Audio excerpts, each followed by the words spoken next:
रोहनचा हात हातात घेऊन श्रुतीने स्वप्न रंगवली. अरे थोडा वावा तर करा रे, आवाजच नाही आला. क्या बात आहे.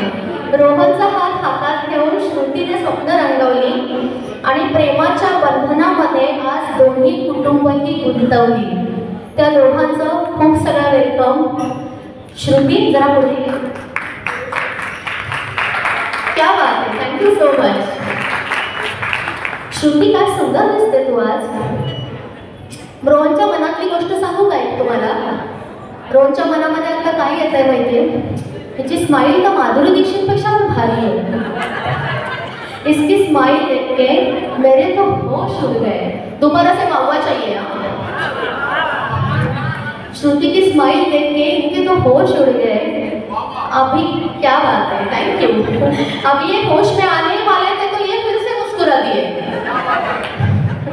रोहन आणि श्रुती त्यांच्याबद्दल मी काय सांगू, एकदम छुप्या रुस्तम आहेत बरं का. काय मजा आहे माहितीये, दोघं जण एकाच कॉलेजमध्ये एकाच वर्गात शिकायला होते. पण तोपर्यंत काही एकमेकांकडे बघणं नाही, बोलणं नाही, समजून घेणं नाही, काहीही नाही. पण कशी असते माहितीये, लग्नाच्या काठी ह्या स्वर्गात बांधल्या जातात. त्याच्यानुसार दोघंही CA साठी म्हणून बाहेर गावी गेले. म्हणून त्यांचे फोन सुरू झाले. मग आणखीन जास्त फोन चालू झाले. मग आणखीन जास्त फोन चालू झाले. मग दिवस रात्र गप्पा चालू झाल्या. अचानकपणे त्यांच्या लक्षामध्ये आलं की आपली मतं खूपच जुळत आहेत आणि ह्या सुंदरशा मैत्रीचं रूपांतर हे प्रेमात झालं. आज ह्या प्रेमाचं रूपांतर हे नात्यामध्ये बदललंय आणि त्यांच्या साखरपुड्यासाठी आज आपण इथे उभे आहोत. त्यांच्या आईवडिलांना मी आमंत्रण देते, इथे या. दोघांच्या आईवडिलांकडे बघूनच असं वाटतंय रब्बी बनावी जोडी. दोघांचे आईवडील इतके छान आणि मस्त आणि हसतमुख आहेत की क्या बात, क्या बात. श्रुतीची आई तुम्ही खूप छान दिसताय. रोहनची आई तुम्ही पण खूप छान दिसताय आणि तिघही जण एकदम हँडसम दिसतायत. हँडसम आणि असे डॅशिंग दिसतायत. खरं सांगा मला, श्रुतीसारखी गोड सुशील सून मिळणं ही पुण्याई आहे की नाही, आणि रोहन सारखा समजदार जावई मिळणं ही पण एक पुण्याई आहे. बरोबर आहे. या सगळ्या परिवाराकडे बघून मला एक गाणं सुचतंय. सगळे मला साथ देणार का? देणार का? माझ्या बरोबर म्हणणार.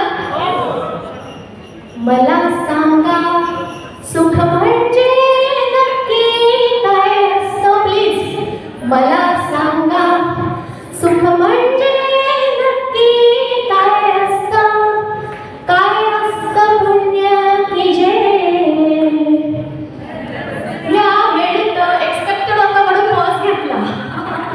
काय असतं पुण्य की ते घर बसल्या मिळतं. हा सुंदर गाण्याने हा कुटुंबाला मी ॲक्च्युली डेडिकेट केलंय. इतकं छान कुटुंब आहे, इतकी पुण्याई आहे म्हणून इतके छान सून आणि जावई त्यांना मिळत आहेत. पण रोहनने ना मला अजून एक गोष्ट सांगितली नाही आणि श्रुतीने पण सांगितली नाही. मला हे नाही सांगितलं त्यांनी की त्यांच्यामध्ये नक्की प्रपोज कोणी केलं. कोणी केलं? क्या बात आहे. तुम्ही प्रपोज केलं. एक डेमो होऊ दे. एक डेमो होऊ दे. एक गुलाब तर द्या त्यांना. एक गुलाब तर द्या. तिकडे ठेवलाय बघा, घेऊन या. त्यांना विचारा, श्रुती मी तुझ्यावर खूप प्रेम करतो, माझ्याशी लग्न करशील का? गुडघ्यावर बसा जरा. थोडं झुकून द्या. विचारा, माझ्याशी लग्न करशील? माझ्याशी लग्न करशील? या सर्वांचं मी परत एकदा अभिनंदन करते आणि तुमच्या शुभेच्छा सदिच्छा ह्या नवीन जोडप्याला नक्की मिळवू दे अशी आशा व्यक्त करते.